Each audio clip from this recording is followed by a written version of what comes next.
All right, well, thank you for joining us for the Ultrasound lecture series today. I'm pretty excited to be here today talking to you guys. If you notice, I got my super really cool podcast voice on right now. I have been dealing with a little bit of a upper respiratory infection, not COVID, thankfully. So it's definitely gotten my voice and feeling a little bit better today. And hopefully we'll last the hour, otherwise we could be hobbling along towards the end of this hour here. But we're going to, notwithstanding all that, dive right into our topic today. And so in concert with kind of talking about belly-ish things recently, or renal-ish things, we are going to move on to an interesting topic today. We're going to get in touch with our junior high selves as we dive in and talk about more ultrasound.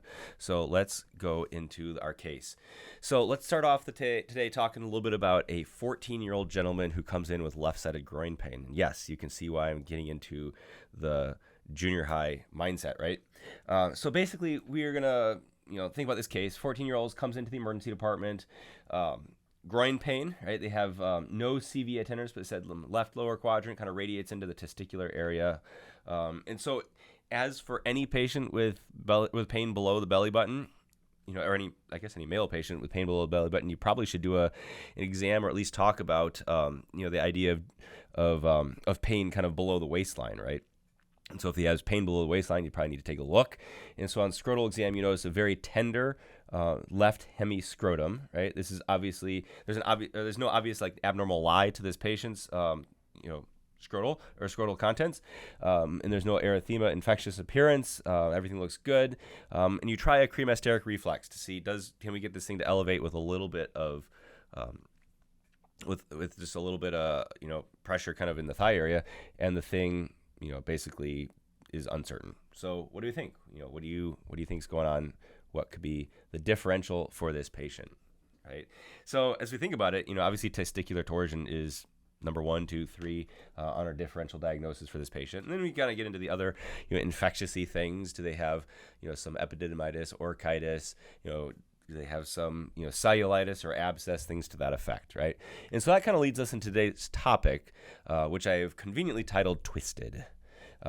It's basically the ultrasound evaluation of testicular torsion, right? And I originally gave this lecture to our residents kind of in the pediatrics block because it really fits kind of some peds topics, but I think it's very applicable to kind of our conversation recently about renal ultrasound, although it's not kidneys, kind of fits that GU exam category. And then as we get later in the year here, we're talking more about some of the small parts exams, and so we'll talk a little bit about testicles today. And so the goal of today isn't necessarily to make you an overarching expert in doing testicular ultrasound. I know this isn't a high yield topic for us, but it's certainly among the modalities that the American College of Emergency Physicians recognizes, and should be something that you should at least be familiar with. And so whether you order this and do this study, which our fellows should be doing these studies, or if you are just simply reading the study that you ordered with radiology, it's helpful to know kind of what you're looking for on the ultrasound so that you can kind of make better decisions for your patients and understand kind of what we're looking at on the screen here. So this is going to be the topic of today's conversation. My goal, like I said, is not to make you experts, but to give you the tools that you need to be able to read and interpret the testicular ultrasound for torsion. I mean, imagine yourself in this scenario, right? You're working in a department. You have someone coming in with this clinical scenario. You either send it to radiology or you do it yourself, and you need to know your answer pretty quickly, right? Because you want to know, do I need to get urology activated to go to the OR? It's really, really helpful to kind of have an idea based on what you're seeing on the screen of what's going on, even before you get that read finalized, to know kind of what you want your urologist to do. So the outline for today, we're going to talk a little bit about testicular torsion just in general, right? So this is objective number 1, is going to talk about what is torsion, how does it happen, who does it happen in, kind of how does it present, things like that. Then objective number 2 is to really discuss the ultrasound findings in testicular torsion, and we're going to break those up in three ways, right? Number 1 is the Grayscale findings. Number 2 will be the color Doppler findings, and number 3 will be the spectral Doppler findings. And we can see it in each of these, but the specificity will definitely be increasing as we kind of continue down that spectrum there. So with that said, let's dive right in to talk a little bit about testicular torsion, right? Just from an introductory standpoint. So big picture, right? Think about it, back up 30,000 feet. Testicular torsion is a twisting of the testicle and the spermatocord, like inside the scrotum. And this twisting will lead to vascular compromise, right? So you take that vasculature, you twist it up, right? You narrow that down, you obstruct that. And what's going to happen is you're going to get ischemia of the distal end organ, right? In this case, the testicle, right? So you can do this with any form or any organ system. If you twist off their vasculature, you can get ischemia of that organ system. In this context, it's twisting that testicle, leading to testicular pain and ischemia. And if left untreated, right, this is going to result in infarction of that testicle and ultimately testicular loss, right? Which then you have to think of the downstream consequences of testicular loss for these oftentimes, babies or young adults. What it means to not have that organ system, for the rest of their life. So generally, they say the salvage rate is pretty decent, approaches about 100% if the testicle is detorsed within 6 hours of torsion, right? So if the patient comes in and says, man, about an hour ago, something happened, I don't know what it is, and all of a sudden, I just feel horrible, right? Severe pain in the groin, radiating it up to the, the belly, maybe up to the, flank, nausea, things like that. If they come in within 6 hours and you're able to get that thing detorsed, your salvage rate is, close to 100%.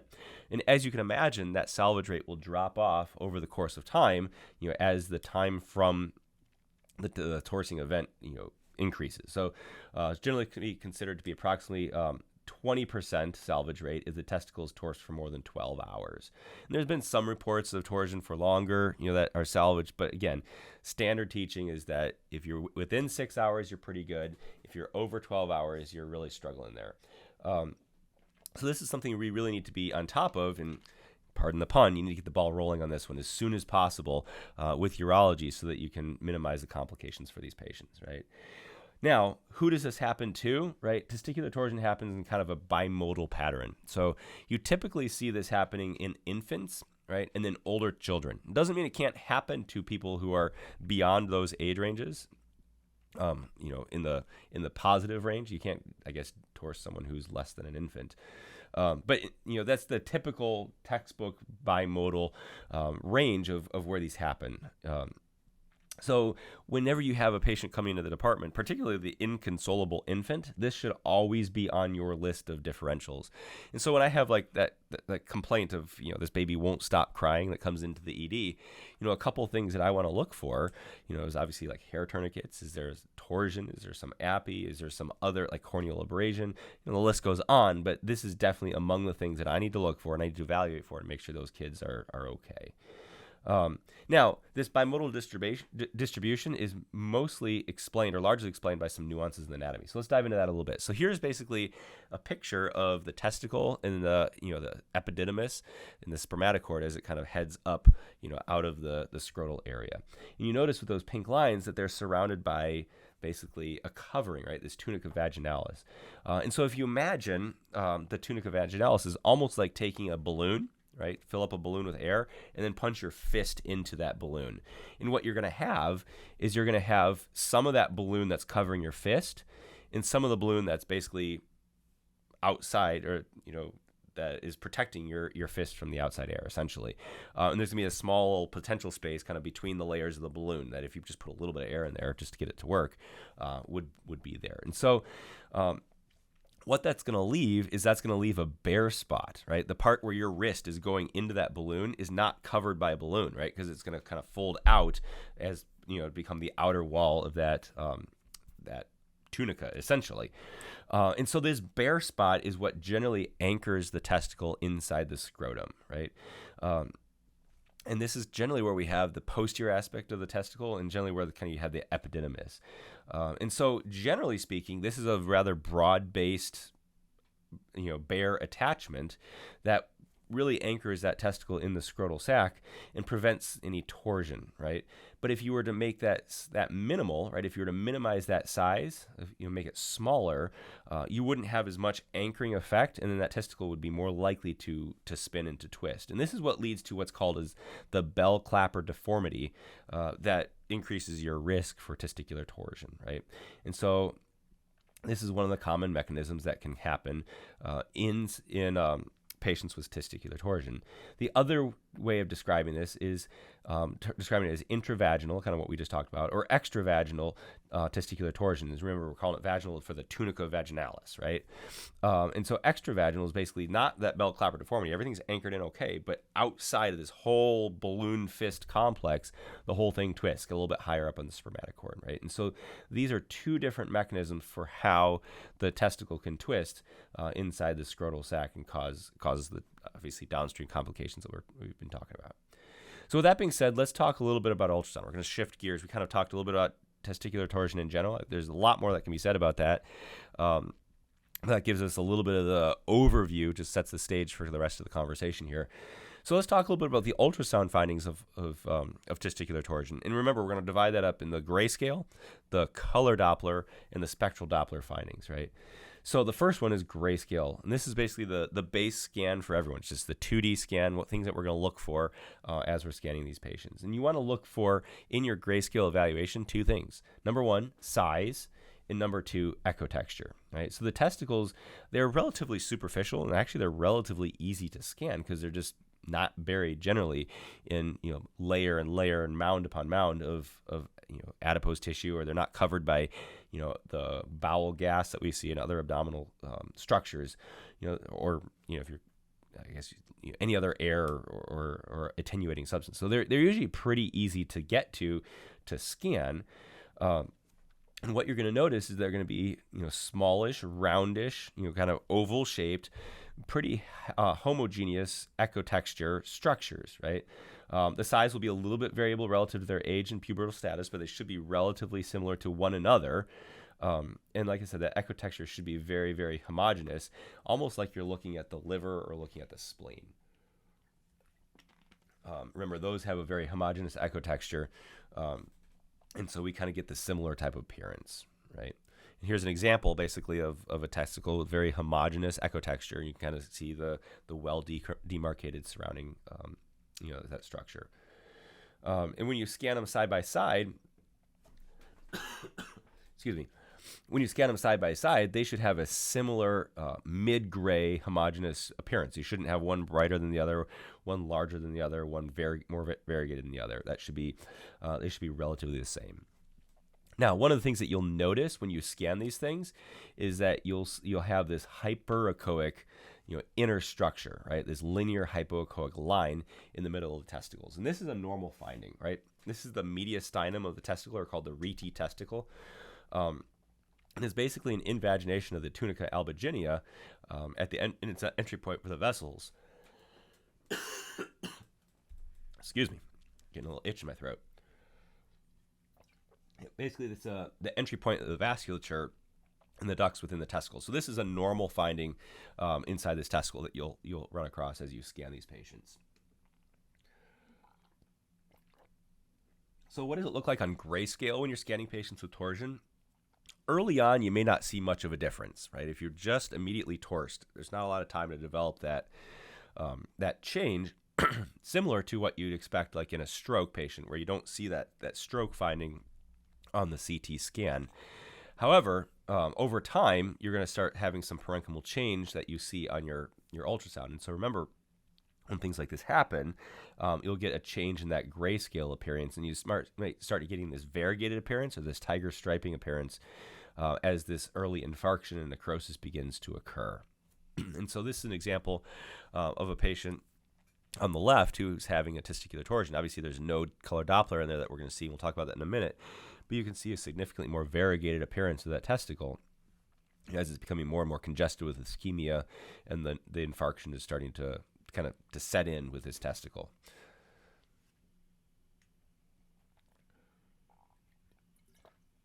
So other findings that you may encounter on a Grayscale standpoint for testicular torsion, and things that have been documented in the literature, is called the spermatic whirlpool sign.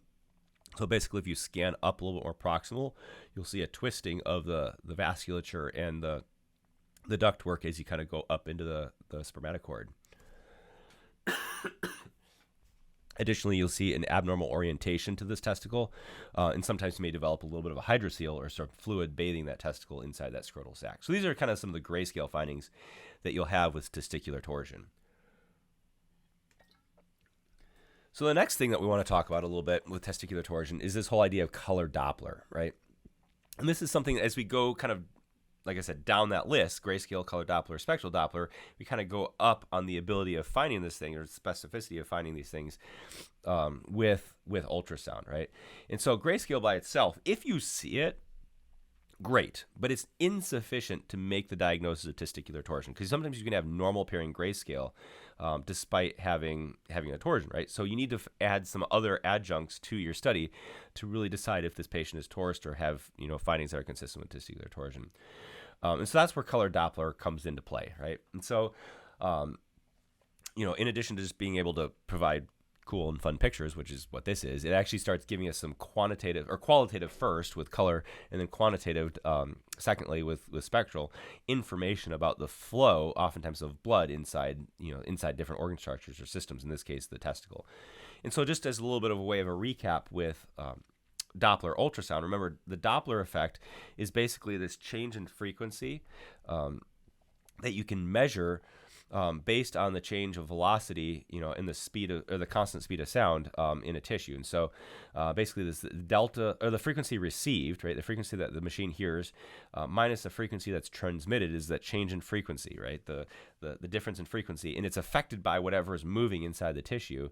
And so that's basically equal to 2 times the frequency transmitted times the velocity of that object, or in this case the blood, divided by the speed of sound in a medium, right? And so if you take out and simplify it a little bit, you basically get something down to the change in frequency is roughly equal to the velocity of the object that's moving, or in this case blood, right? We see this all the time when we do this in the form of cardiac, and we can see that blood moving, and this is very intuitive to us as we kind of have scanned this in the past.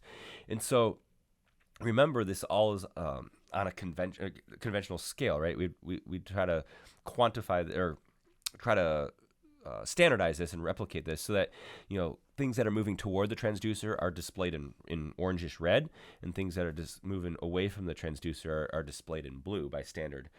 And then there's several things that we can do to improve the quality of that. One is adjusting the color gain so that we aren't being too sensitive to the whole screen, which is what we see here. At first the color Doppler is too sensitive, and as we turn down that color gain, it improves the resolution of that blood flow inside the vessel. And secondly, we want to adjust the range of frequencies that we're looking for, so we minimize the aliasing, right? And so that's kind of our basic recap. So as we kind of go back to the testicle, what we're going to do is we're going to put a color box on the testicle, and we're going to see if there's speckling inside that testicle, speckling from the color Doppler signal representing blood flow in that testicle. And the thought is, if it's completely torsed and there's no flow inside that testicle, you're not going to have color light up. Or I guess you look at it the backwards way. If you have no color, then you have to be concerned that there's no flow. Now, remember I mentioned you have to have that PRF, or that frequency range set just right. You want to make sure it's set low, right? So you're being very sensitive to low flow states, right? So in this situation, you can see that -6 to +6 box, right? You want to make sure you have that set so that you could actually interrogate the velocities that are supposed to be in the testicle, as opposed to artificially turning that up, and then you're going to lose that color. So there's things that you can do to adjust it, that you can artificially take that color away, and similarly, if your color gain is too low, you won't see that color show up as well. In addition to color Doppler, you can also use power Doppler, right, which is not as sensitive on the direction. It is going to give you more sensitive to low flow states. But what you really want to look for is the presence or absence of flow, right, and whether that flow is diminished on one side versus the other. So in this example, we saw this before, right? Not only do we have that variegated echo texture in the testicle itself, but you have a very different and distinct color Doppler picture on the left compared to the right. We have flow on the right, and you have no flow on the left, right? And what's really helpful to distinguish this is when you're scanning, show both of them together and put your color box over both of them, and you'll definitely see that there's significantly more flow in one and significantly less flow in the other, suggesting that it's not a settings issue, right? It's actually the testicle that has less flow as we're scanning through this, right?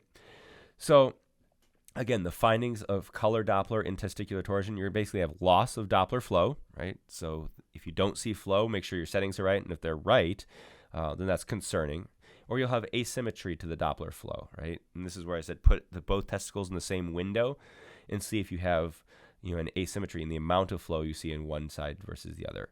Now, one of the caveats to that is, remember, if you have a torsion-detorsion state, in that immediate detorsion state, you can have some degree of hyperemia. I mean, think about it like if you have an obstruction in a river, right? You put a dam in a river, and all of a sudden take it out. There's going to be a little extra flow as kind of that obstructed, backed up river is going to now flow through what was the obstruction. So there's going to be a little bit of hyperemia. And so you have to be careful that you're not misinterpreting that, and this is why, clinical correlation is always important in these contexts. But that's a little bit about color Doppler. So we talked about grayscale. You can have the change in size and texture. You have color Doppler, the loss of flow or the asymmetry of flow. And so now we want to wrap things up a little bit with a discussion, a brief discussion on spectral Doppler. And this is really going to be the best way to help identify the presence of flow. And not only the presence of flow, but what is that flow? And does that Doppler packet appear to be normal, right? And so this is really one of the most important factors in doing testicular ultrasound, right? So what you're going to see with spectral Doppler, just kind of as a reminder, is basically it's displaying a change of frequency, the change of frequency of whatever we're evaluating over time, and it's doing it on a graph and on a display, unlike the color Doppler where it just shows up as a color. And the benefit that this gives us, it allows us to see beat to beat over time, but it also gives us some numbers that we can display like with an amplitude, and we can actually use this for a quantitative assessment for Doppler, not just a qualitative assessment. So this is an example of the carotid artery, and you can see beat to beat, that systolic spike and the little dicrotic notch and kind of the diastolic flow there. So from a general convention standpoint, anything that's above the baseline generally tends to be blood flow that's toward the transducer. Anything below the baseline is blood flow that's away from the transducer, right? And obviously, these can be changed inside the machine, but by general convention, this is how things are set up. And so the velocity is displayed in amplitude, right? So if it's taller, it's going to be higher velocity versus if it's lower, it's going to be smaller or lower velocity, and that's measured in centimeters per second. So just like with color Doppler, we can set the velocity scale range.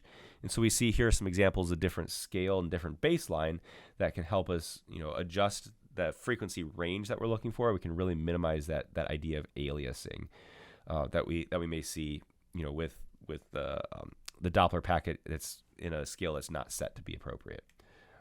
So let's talk a little bit about waveform, right?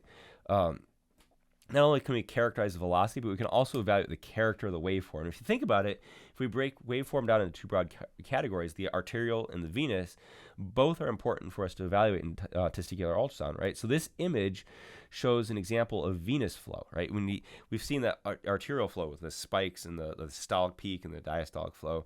Now we can see some venous flow in this example where it's just kind of this low, slow rumbling, okay? And there's some reflected pulsatility, especially as you get proximal to the heart, but most oftentimes when you scan the veins, there's really not a lot of pulsatility, just kind of this low rumbling waveform. So here's an example in the testicle, right? This will be low velocity, low amplitude, steady rumble. And this is one of the key things that you want to look for, right? When assessing the testicular image, you need to see venous flow in the testicle. Like, remember, this vein is like a low pressure vessel, right? And so when you twist the testicle, the vasculature, the first thing that you compress, that first vasculature that you compress, will be the vein. So it makes sense, right? The artery is going to have some, blood pressure to it. The vein is going to be a little bit lower pressure. And so when you twist that, the first thing to go is the lowest pressure thing. Just like when you do a DVT scan, the first thing to collapse is that vein, right? So if you have no venous flow, you need to be concerned about torsion. Now, mind you, the scale needs to be appropriately set, so you can detect low velocities. But here, if you're looking for venous flow, right? If you see, like on the normal testicle, everything looks fine, you don't see venous flow on the affected side, and that's something that should be very concerning to you. So the other waveform that you'll see is an arterial waveform, right? And that's what we're going to show in this example here. An arterial wave flow is usually pulsatile, right? So certainly this, with complete torsion, you can have loss of flow, but generally you'll have some, with an incomplete torsion, of some breakthrough flow, right? But the one thing you need to look for is whether the waveform is what we call a high resistance waveform or a low resistance waveform. And if we think about it for a minute, if you have incomplete torsion, you still have some degree of flow, right? But since this is being compressed, since you're having like that vessel twisted, that lumen is going to be narrowed, and it's going to start reflecting kind of a more of a high resistance pattern, right? And it's important to differentiate these two, the high resistance and low resistance flow, because you see them in different places, right? The high resistance tends to be things that you see in, like in your arms, right? Some of these transmit vessels. The low resistance waveform you tend to see in very flow sensitive organ systems, right? Where you really need that flow to get a lot of perfusion, right? So in this upper tracing right here, we have an example of a high resistance flow with a sharp discernible peaks.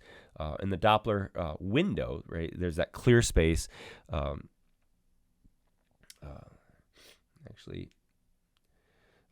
think I have my, there you go. The upper one, we have the high resistance waveform here, right, where you can see kind of that sharp sharp peak, and then the trough, and you have that clear window, right? You have that clear space, that dark space between or inside that systolic peak, and this represents really high resistance flow, right? Whereas the bottom tracing has kind of that more lower peak velocity, is going to have that broadening of the spectral window, continued flow throughout diastole. This is going to be more of a low resistance flow pattern, right? And this is what we see when we scan patients with, or when we scan these flow sensitive organ systems, right? So things like the testicles and like the kidneys and various other structures in your heart and brain. These are things that are going to have a very low resistance pattern. So what you want to do, kind of backing up and kind of recapping all of this with the spectral Doppler, is basically look, okay, do we have venous flow? Yes or no, right? Can we find this low venous rumble? And if we do, we're not likely to be torsed. And then let's find an arterial pattern, right? Do we have both venous and arterial? And if it's arterial, is it high resistance or is it low resistance, right? And what we want to see is a low resistance waveform, just like this bottom one. If we see maybe a little loss of venous flow and then a high resistance waveform, right, that would be very, very concerning. Or, and this has certainly happened from time to time, where you say, there's arterial flow, so this can't be torsion. But if that arterial flow is high resistance, that's very, very concerning, because this could be, certainly a partial torsion and something you need to be very concerned about. So that's the basics of spectral Doppler. And so we talked a little bit about the whole idea of testicular torsion, kind of what it is. And just to recap from an ultrasound standpoint, we need to look for a couple things in the categories of grayscale, color, and spectral Doppler. And just to review here, number one, you need to have your testicles be homogeneous echotexture and uniform in size from left to right. And so if you violate those principles, if they're not uniform in size, and if you have a lack of homogeneity, you need to be concerned about testicular torsion. Number two, right, you need to have color Doppler flow throughout the testicle, right? And it needs to be relatively equal between the testicles. And if you see lack of flow or a discrepancy of flow between the two testicles, then it should raise alarm bells for torsion. And finally, number three, looking for spectral Doppler, you need to have, number one, both a venous waveform, right, and an arterial waveform. And in this example, you see the venous waveform, that slow, steady rumble of flow as you're finding that venous side. And then on the arterial side, you need to have a very low resistance waveform here, where you see that broadening of the spectral window. Everything's kind of a gray peak and trough. You see everything's above the baseline in systole and diastole, and you don't have that spectral window inside the systolic peak, and that peak is very, very broad. So those are the basic findings of testicular ultrasound. Hopefully, this kind of adds another tool in your toolbox as you think through these patients with testicular ultrasounds. Whether you're doing them yourselves at the bedside or you're ordering them with radiology and then just need to look at them before the read gets done, that's the basic principles of what we need to do to look for these patients. So with that being said, I'm going to wrap up. Are there any questions that people have? I apologize about the intermittent fits of cough, but hopefully we made it through. But any questions about this before we wrap things up for the day?